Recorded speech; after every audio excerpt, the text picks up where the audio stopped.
સાંજના સમયમાં કેવો માહોલ રહેશે આ જગ્યા પરનો તે પણ તમને બતાવી દઈશું. પણ દર્શન કરી લો મિત્રો.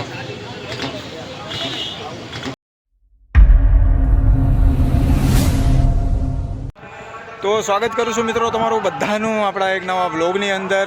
જે અત્યારે આપણે પહોંચી ગયા છીએ પરબધામની અંદર, જે આપણે આજે ત્રીજો દિવસ છે પરબધામની અંદર મિત્રો.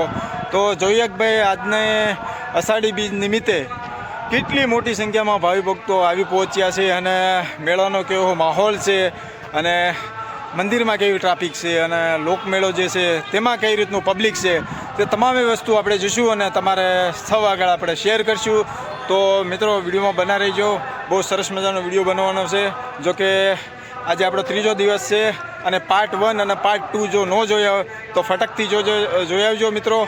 અને જો ચેનલની અંદર નવા હોય તો ચેનલને સબસ્ક્રાઈબ કરવાનું ભૂલતા નહીં. તો ચલો હવે આપણે જઈએ અંદરની સાઈડમાં.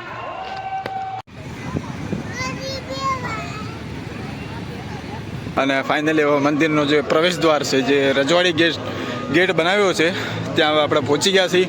અને તમે જો ભાવિ ભક્તો કેટલી મોટી સંખ્યામાં અત્યારે આવી પહોંચ્યા છે. ને હજી તો શરૂઆત જ છે ભાઈ. અને ભાઈ આ બાળકનું પણ અહીંયા પોસ્ટર મારેલું છે. જે લોકોને ફૂલ નહીં તો ફૂલની પાખડી જો અર્પણ કરવી હોય તો તમે કરી શકો છો. દેશ વિદેશમાં પણ ચર્ચા થાય છે કે ભારતના નાગરિકોના દિલ બહુ મોટા હોય છે.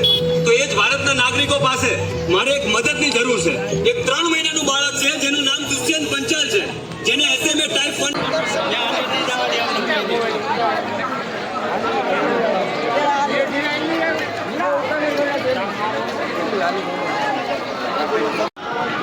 મિત્રો હવે આપણે છે ને પરબધામ મંદિરના જે પ્રવેશ દ્વાર છે તેની અંદર આવી ગયા છીએ.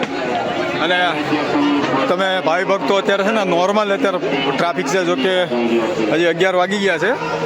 જેમ ટાઈમ જશે ને એમ કહેવાય ને કે પબ્લિકનો વધારો આ બધામાં ભરાઈ જશે પબ્લિક. અહીંયા પાણી પીવાની સુવિધા પણ સારી રાખવામાં આવી છે. બરાબર. હા જો હવે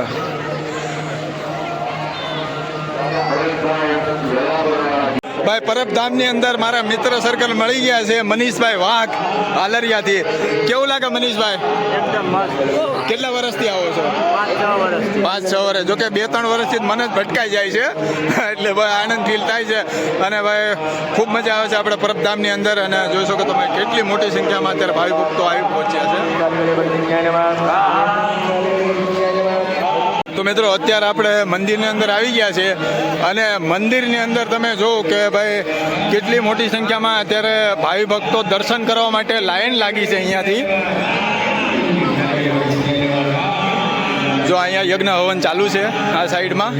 અને ભાવિ ભક્તો જો તમે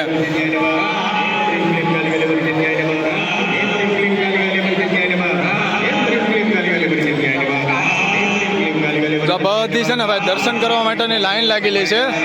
જેન્ટ્સ લોકોની અલગ લાઈન છે ને લેડીઝ લોકોની પણ અલગ જ લાઈન છે.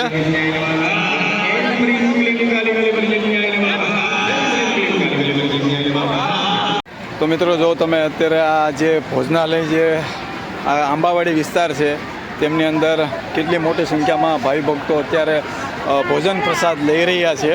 જો તમે આ મોટું જે વિશાળ તમને દેખાય છે ને તેમની અંદર અત્યારે બધા ભોજન લઈ રહ્યા છે.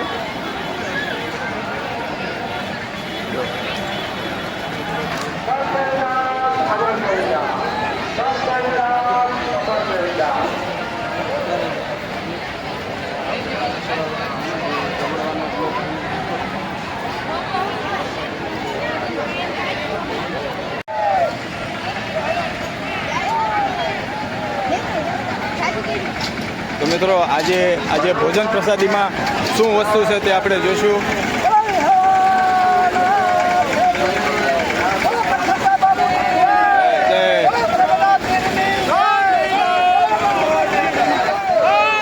તો અહીંયા શીરો છે, રોટલી છે અને આ ખીચડી છે અને અહીંયા શાક છે અને દાળ છે.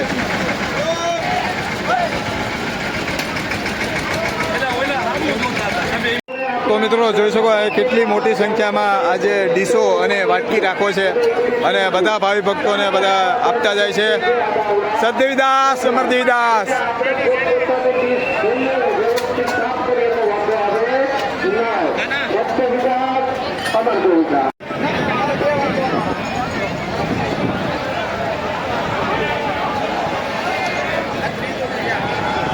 કહેવાય ને કે ભાઈ અદ્ભુત નજારો છે અહીંયા. સત દેવીદાસ, અમર દેવીદાસ. તો તમે મોટી સંખ્યામાં ભાવિ ભક્તો અહીંયા પહોંચે છે. આપણે કહેવાય ને ભોજન પ્રસાદી અહીંયા લોકો લેતા હોય છે. લોકોને સેવાનો લાભો મળે છે ને, તે લોકો સંપૂર્ણ સેવા કરતા હોય છે અહીંયા પરબધામની અંદર. આપણે પૂછ્યું ક્યાંથી આવો કાકા? માવજીંજવા. વાહ ભાઈ વાહ. કેટલા વર્ષથી આવો? વર્ષોથી આવો છો.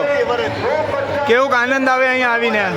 વાહ ભાઈ વાહ. પરબધામને ભાઈ ભગવાનને આપણે કહીશું કે ભાઈ હર વર્ષ આપણે અહીંયા આવવાનો એક લાવો મળે.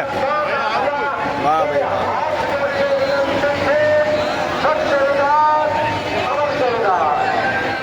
સ્નેહી મિત્ર અહીંયા મળી ગયા છે. ખૂબ આનંદ થાય છે એમને મળીને, અમારા ઢીંગલાને. કેટલા વર્ષથી આવો છો પરબનો મેળો કરવા? કેટલા વર્ષથી? પહેલા વર્ષ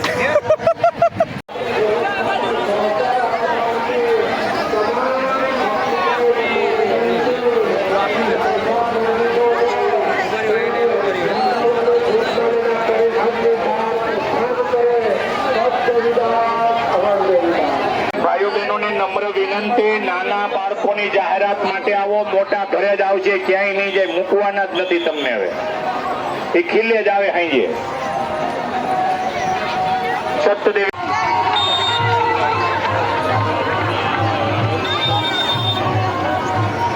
તો મિત્રો અત્યારે આપણે હવે પહોંચી ગયા છીએ જે ભવ્ય સંતવાણી છે તે તરફ.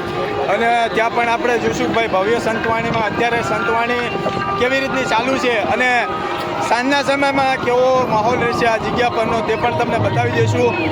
તો ચાલો હવે થોડુંક આપણે એક નજર મારી લઈ અને ત્યારબાદ જઈશું આગળની સાઈડ પર. અત્યારે લોકો છે ને ભાઈ થોડોક ગરમી જેવો માહોલ છે ને, અત્યારે લોકો અહીંયા સંતવાણી બેસીને સાંભળે છે. અને કહેવાય છે કે રાતના સમય પર આ જગ્યા પર ભાવિ ભક્તોની ખૂબ મોટી ભીડ જોવા તમને મળશે. અહીંયા આજે ખાલી છે ને, આજે ખાલી કંઈ પણ નહીં દેખાય, બધું આખું પટાંગણ ભરાઈ જવાનું છે આ. અને અહીંયા પણ ફેમિલી અત્યારે ભજનની જે રંગત છે તે માણી રહ્યા છે. અને કરસંદા બાપુ અત્યારે હાલમાં મારા અંદાજ પ્રમાણે કરસંદા બાપુ તો નથી, ખબર નહીં, પણ અત્યારે મેળાની અંદર વિઝિટ બાપુ કરી રહ્યા છે.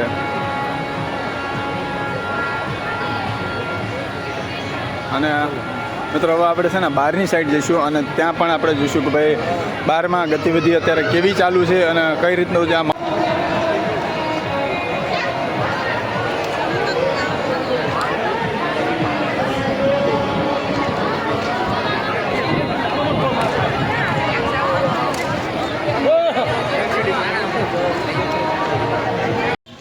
તો મિત્રો મારા પરમ મિત્ર એવા મયુરભાઈ સુરેલા, જોકે તમે જે ગિરનારનો વિડીયો હતો આપણે પરિક્રમા બંધનો, તેમની અંદર આ ભાઈને તો જોયા જશો.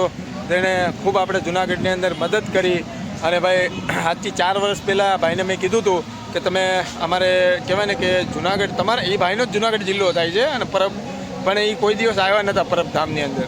તો આપણે વાત કરી કે ભાઈ તમે પરબધામની અંદર આવો, તમને બહુ મજા આવશે. અને ખૂબ મોટી સંખ્યામાં ભાવિ ભક્તો આવે છે આ પરબના મેળાનો કહેવાય ને કે લાવો લેવા માટે. તો ભાઈ એક જ વાર ખાલી આવ્યા મયુરભાઈ 2021 કે 2022ની અંદર. ત્યારબાદ કન્ટિન્યુ કહેવાય ને કે પરબધામનો મેળો અષાઢી બીજનો આ ભાઈ મેકતા જ નથી. તો આપણે પૂછીએ કે ભાઈ એને કેવી મજા આવે છે. મયુરભાઈ શું કહેવા માંગશો? અરે બહુ જોરદાર અને બહુ મજા આવે મેળામાં, કાંઈ ન ઘટે. હું કેટલા 4 વર્ષથી આવું છું મેળામાં. મને ગુરુભાઈએ કીધું કે ત્યાં બહુ મજા આવે અને હું વર્ષો હોય તો મને બહુ મજા આવે છે. અને અહીંયા પરબના મેળામાં અવાય જ બહુ મજા આવે, એમાં કાંઈ ઘટે જ નહીં. પરબનો મેળો થાય જ એવી રીતના કે આમ મજા જ આવે. અમે 2 દિવસથી વાલી વખતે વર્ષો 2 દિવસ પહેલાં આવી જાય અને પછી અહીંયા રોકાય અને બહુ મજા આવે મેળામાં. તો ભાઈ તમામને કહું છું, જે લોકો પરબધામની હજી વિઝિટ ન કરી હોય ને તો બધાને કહીશું કે ભાઈ એકવાર પરબધામની અંદર વિઝિટ કરજો. તો મિત્રો અત્યારે આપણે છે ને ભેસાણમાં આવ્યા છીએ, કારણ કે આપણે 2-3 રીલ પોસ્ટ કરવી હતી. અને પરબધામની અંદર એટલી બધી ભાવિ ભક્તો છે લાખોની સંખ્યામાં કે ત્યાં નેટવર્ક આવવું બહુ મુશ્કેલ છે. તો આપણે ભેસાણ આવ્યા અને થોડુંક રાત જેવું થઈ ગયું છે, એટલે 2-3 કલાક આપણે ભેસાણમાં થોડોક રોકાણ્યા, કારણ કે મુશ્કેલ છે ભાઈ અહીંયા નેટવર્કનું. કારણ કે સર્વર આખું જે કહે ને કે નેટવર્કનું બધું જામ થઈ જાય છે. અને ભેસાણની અંદર આવે ને ભાઈ તો આપણે સરસ મજાની બીજના દર્શન થઈ ગયા છે, તમને બતાવી દઉં હું. અને બીજના દર્શન કરીને મિત્રો આપણે સીધા જઈશું પરબધામની જ્યાં આરતી થાય છે ત્યાં, અને ત્યારબાદ આપણે જઈશું જ્યાં લોકમેળો છે સરઘસ, ત્યાં જઈશું. ત્યાંના પણ તમને થોડું ઘણું ઝલક બતાવી દઈશું. ઘણા સમય બાદ આપણે કહેવાય ને કે બીજના દર્શન કર્યા છે, કારણ કે મોસ્ટલી આપણે ગોવાની અંદર હોય છે ને તો આવું બધું કાંઈ યાદ રહેતું નથી બીજ દિવસે. તો તમે પણ દર્શન કરી લો મિત્રો.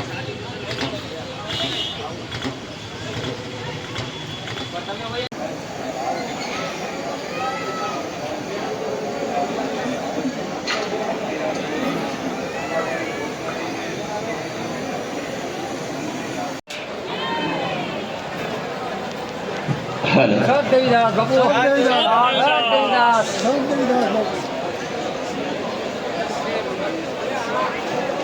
બાપુ બોલ કોણ દેવીદાસ